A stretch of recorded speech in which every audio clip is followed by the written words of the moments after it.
किशोरी जी का नाम नहीं,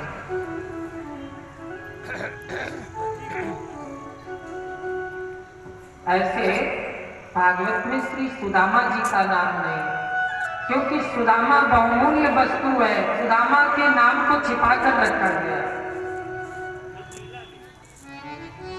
लोग कहते थे सुदामा दरिद्र थे, सुदामा दरिद्र नहीं थे।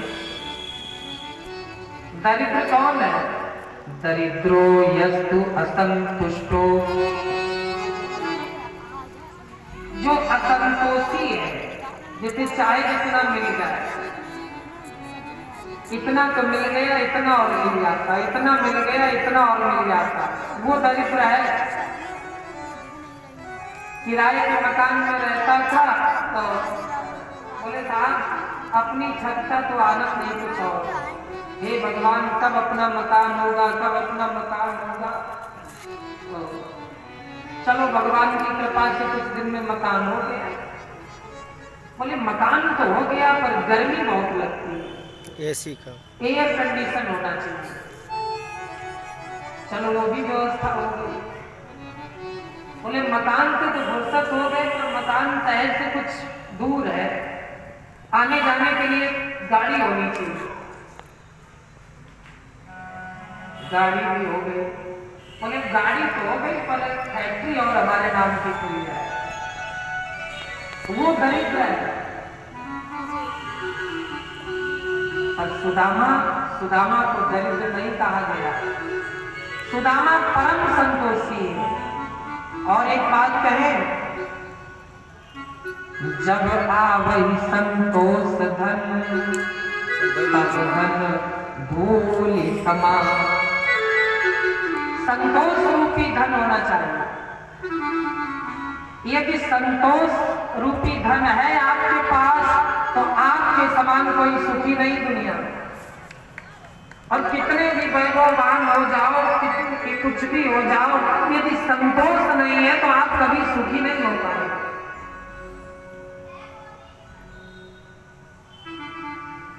एक बार एक महात्मा जा रहे थे और महात्मा को रास्ते में कहीं फूटी कौड़ी मिल गई।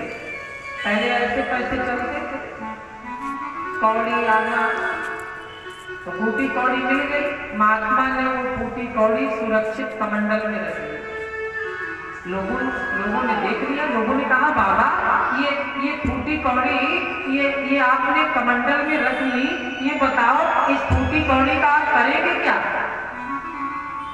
महात्मा बोले कोई दरिद्र मिल जाएगा तो दे दे। अब महात्मा की कमंडल में पड़ी है फूटी कौड़ी, महात्मा सब जगह गए, कहीं कोई दरिद्र नजर ना आए। एक दिन महात्मा ऐसे जा रहे थे, लोगों ने कहा बाबा जल्दी रास्ता खाली कर दो। बोले क्यों? बोले पूर्व दिशा के राजा ने पश्चिम दिशा के राजा पर चढ़ाई कर दी है। महात्मा बोले क्यों?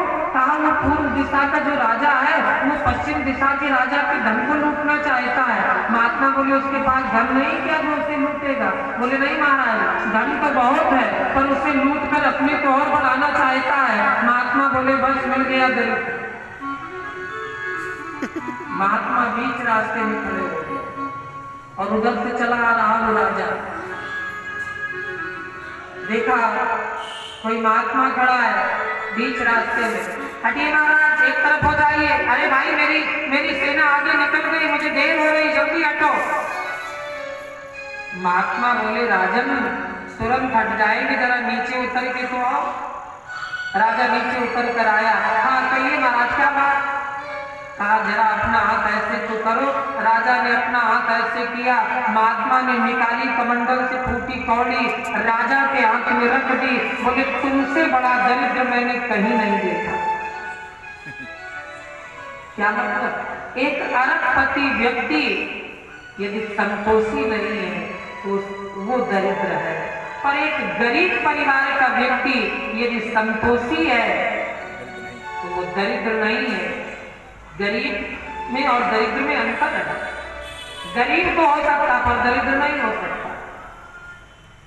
और गरीबी की बात की जाए तो सुदामा के यहां गरीबी तो बहुत है। इतनी गरीबी है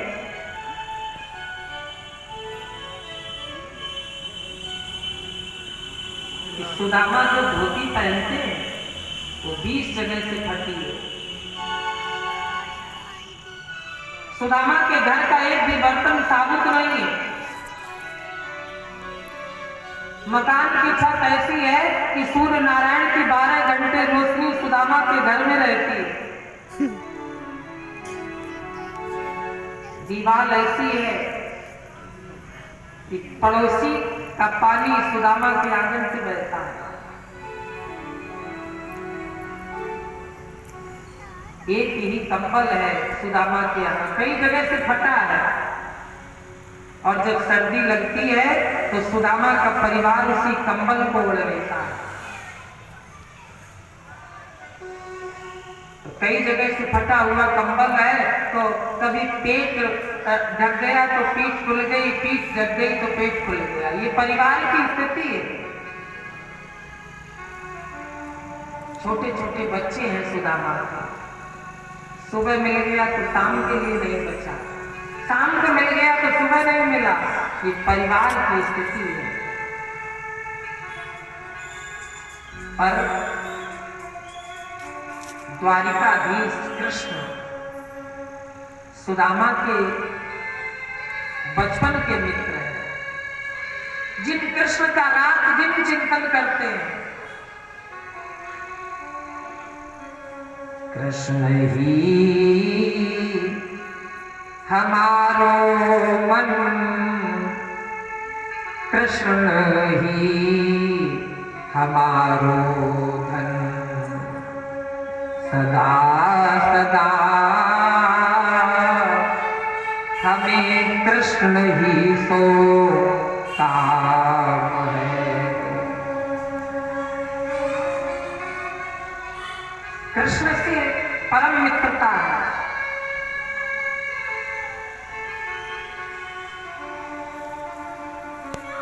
रात दिन कृष्ण के ध्यान में बैठते हैं।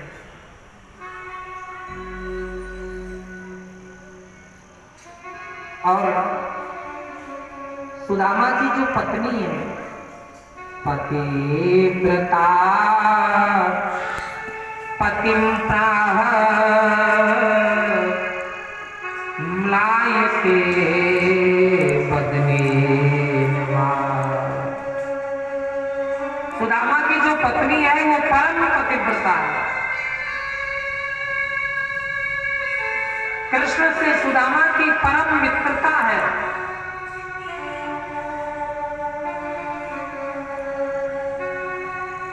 और जब कृष्ण सुदामा दोनों विद्या अध्ययन करने के बाद अपने अपने घर की ओर चले तो कृष्ण ने गले लगाकर कहा, भैया सुदामा एक बार द्वारिका आना। पर सुदामा देखो कैसे है सुदामा, अपने परिवार को पत्नी को नहीं बताया। कृष्ण से मेरी, द्वारिकाधीश से मेरी बचपन की मित्रता है। आज यदि मुख्यमंत्री के साथ किसी का फोटो आ जाए तो वो व्यक्ति फेसबुक पर छा जाता है। पर सुदामा के परम मित्र है द्वारिकाधीश कृष्ण। औरों की बात छोड़ो, सुदामा ने अपनी पत्नी तक को नहीं बताया। बच्चे भूख के कारण रो रहे हैं, तड़प रहे हैं। इतनी गरीबी है सुदामा के यहाँ, पर कृष्ण के यहाँ हाथ फैलाकर कुछ मांगना नहीं चाहता।